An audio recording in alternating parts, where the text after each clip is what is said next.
Hi friends, ಎಲ್ಲರಿಗೂ ನಮಸ್ತೆ. ನಿಸರ್ಗ ನವೀನ್ ಯೂಟ್ಯೂಬ್ ಚಾನಲ್. ಇವತ್ತು ಹಾಗಲಕಾಯಿ ಚಟ್ನಿ ಪುಡಿ ಮಾಡೋದು ಹೇಗೆ ಅಂತ ತಿಳ್ಕೊಳ್ಳೋಣ ಬನ್ನಿ. ಅದಕ್ಕೆ ಬೇಕಾಗಿರುವಂಥ ಸಾಮಗ್ರಿಗಳು: ಹಾಗಲಕಾಯಿ, ಒಣ ಕೊಬ್ಬರಿ, ಸಾಸಿವೆ, ಬೆಳ್ಳುಳ್ಳಿ, ಕರಿಬೇವಿನ ಸೊಪ್ಪು, ಖಾರದ ಪುಡಿ, ಜೀರಿಗೆ, ಉಪ್ಪು, ತುರಿಯೋದಕ್ಕಿದು ಇಷ್ಟೇ ಫ್ರೆಂಡ್ಸ್ ಇಂಗ್ರೀಡಿಯೆಂಟ್ಸ್. ಹಾಗಲಕಾಯಿನ ತುರ್ಕೋಬೇಕು ಫ್ರೆಂಡ್ಸ್.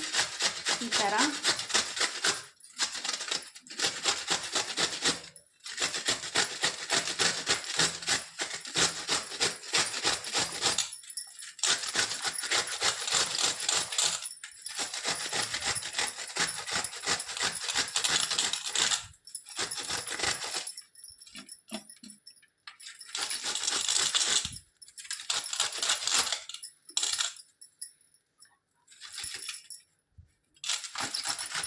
ನಾನು 2 ಹಾಗಲಕಾಯಿ ತಗೊಂಡಿದ್ದೀನಿ ಫ್ರೆಂಡ್ಸ್. ತುರಿತಾ ಇದ್ದೀನಿ.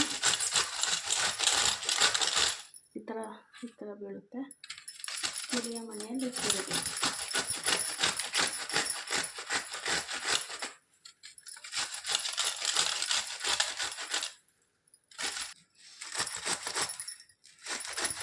ಹಾಗಲಕಾಯಿ ಚಟ್ನಿ ಪುಡಿ ತುಂಬ ಚೆನ್ನಾಗಿರುತ್ತೆ ಫ್ರೆಂಡ್ಸ್. ಒಂದ್ಸತಿ ಎಲ್ಲರೂ ಮನೆಗೆ ಟ್ರೈ ಮಾಡಿರಿ. ಶುಗರ್ ಪೇಷಂಟ್ಗಳು ತಿನ್ನಬೇಕು. ಮನೆಗೆ ಚಿಕ್ಕ ಮಕ್ಕಳಿಗೆಲ್ಲ ಈ ಥರ ಮಾಡಿಕೊಟ್ರೆ ತುಂಬ ಇಷ್ಟಪಟ್ಟು ಹಾಗಲಕಾಯಿ ತಿಂದಿದ್ದವರೆಲ್ಲ ತಿಂತಾರೆ. ದಪ್ಪ ಬೀಜ ಇರುತ್ತಲ್ಲ, ಅವನ್ನ ತೆಗ್ದು ಸೈಡಿಗೆ ಇಟ್ಟು ಮಾಡಿದರೆ ಆಯಿತು ಫ್ರೆಂಡ್ಸ್. ಈ ಥರ ತೊಳೆದು ಎತ್ತಿಟ್ಕೊಂಡು ದಪ್ಪ ಬೀಜ ಇದ್ದವನ್ನ ತಗೊಂಡು ಸೈಡಿಗೆ ಇಟ್ಟು, ಈಗ ಮನೆಯಲ್ಲಿ ರೊಟ್ಟಿ ಮಾಡ್ತಿರಲ್ಲ ಹಂಚಲ್ಲಿ ಹುರ್ಕೋಬೇಕು ಫ್ರೆಂಡ್ಸ್.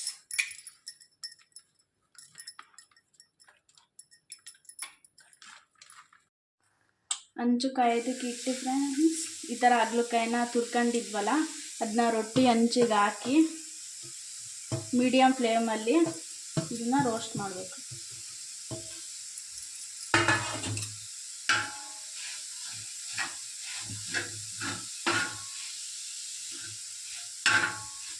ಮೀಡಿಯಮ್ ಫ್ಲೇಮಲ್ಲಿ ರೋಸ್ಟ್ ಮಾಡಬೇಕು.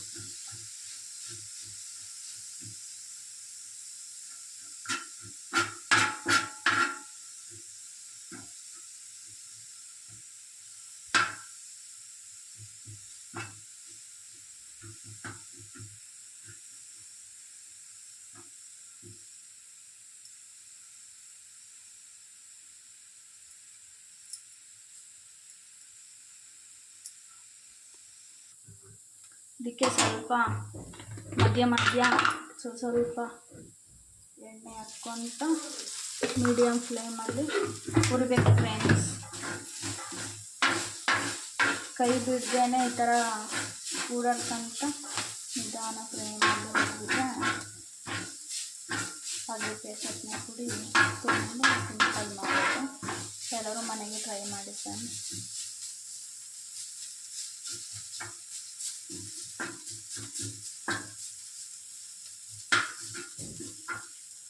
ಫುಲ್ಲು ಡ್ರೈ ಆಗೋ ತನಕ ಹುರಿಬೇಕು ಫ್ರೆಂಡ್ಸ್. ಈಗ ಗ್ಯಾಸ್ ಆಫ್ ಮಾಡಿದೆ.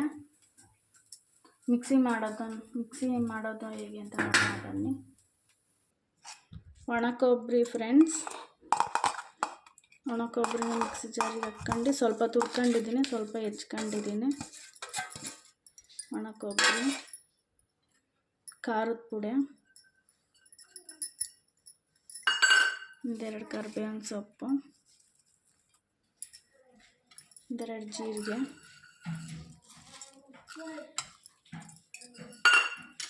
4 ಬೆಳ್ಳುಳ್ಳಿ. ಮಿಕ್ಸಿ ಮಾಡ್ಕೊಂಬರ್ತೀನಿ ಫ್ರೆಂಡ್ಸ್. ಮಿಕ್ಸಿ ಮಾಡ್ಕೊಂಬಂದೆ ಫ್ರೆಂಡ್ಸ್. ಈಗ ಒಗ್ಗರಣೆ ಹಾಕೋದು ಹೇಗೆ ನೋಡೋಣ ಬನ್ನಿ. ಈ ಕಡೆ ಎಣ್ಣೆ ಬಿಸಿ ಮಾಡಬೇಕು ಫ್ರೆಂಡ್ಸ್. 1 ಟೇಬಲ್ ಸ್ಪೂನ್ ಎಣ್ಣೆ ಕಾದ್ಮೇಲೆ 2 ಟೇಬಲ್ ಸ್ಪೂನ್ ಸಾಸಿವೆ,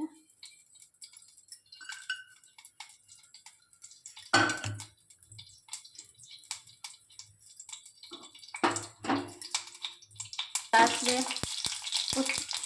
ಜೀರಿಗೆ, ಬೆಳ್ಳುಳ್ಳಿ ಜಜ್ಜಿಟ್ಕೊಂಡಿದ್ದೀನಿ.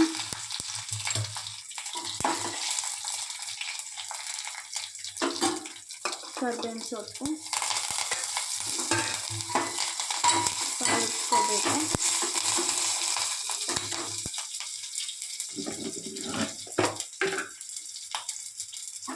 ರುಚಿಗೆ ತಕ್ಕಷ್ಟು ಉಪ್ಪು, ಸ್ವಲ್ಪ ಉಪ್ಪು. ಗ್ಯಾಸ್ನ ಆಫ್ ಮಾಡಿಕೊಂಡು ಸಕ್ಕರೆ ಸ್ವಲ್ಪ ಹಾಕಬೇಕು ಫ್ರೆಂಡ್ಸ್.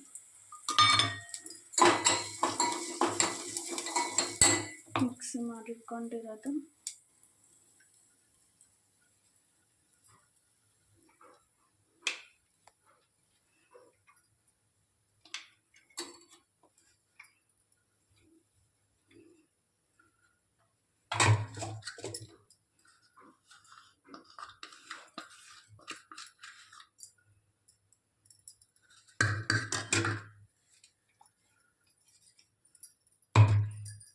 ಆಮೇಲೆ ಹಾಗಲಕಾಯಿ ಇಟ್ಕೊಂಡ್ವಲ್ಲ ಅದನ್ನ ಹಾಕ್ಬಿಟ್ಟು ಕೂರಾಗಿದ್ರೆ ಆಯಿತು ಫ್ರೆಂಡ್ಸ್.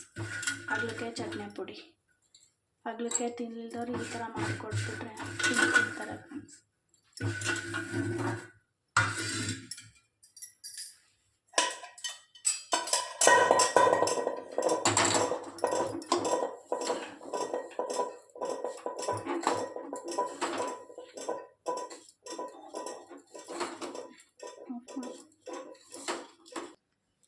ಫೈನಲಿ ಈ ಥರ ಆಗಿದೆ ಫ್ರೆಂಡ್ಸ್. ಈ ಥರ ಮಾಡೋದು ಹಾಗಲಕಾಯಿ ಚಟ್ನಿ ಪುಡಿ.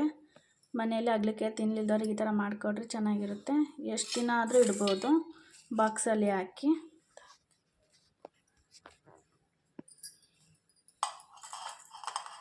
ಫ್ರಿಜ್ಜಲ್ಲಿ ಎಲ್ಲೂ ಇಡಕ್ಕೆ ಹೋಗ್ಬೇಡ್ರಿ. ನೀವು ಮಾಮೂಲಿ ಚಟ್ನಿ ಪುಡಿಗಳ್ನ ಹೇಗೆ ಯೂಸ್ ಮಾಡ್ಕೊತೀರ ಆ ಥರನೇ ಬಾಕ್ಸಲ್ಲಿ ಹಾಕಿಟ್ರಿ. ಎಷ್ಟು ದಿನ ಆದರೂ ಇರುತ್ತೆ, ಏನೂ ಆಗೋದಿಲ್ಲ. ಅನ್ನಕ್ಕೆ, ಸೈಡಿಗೆ, ಅನ್ನ ಸಾಂಬಾರು ಜೊತೆ, ರೊಟ್ಟಿಗೆ, ಚಪಾತಿಗೆ ಎಲ್ಲದಕ್ಕೂ ಚೆನ್ನಾಗುತ್ತೆ ಫ್ರೆಂಡ್ಸ್.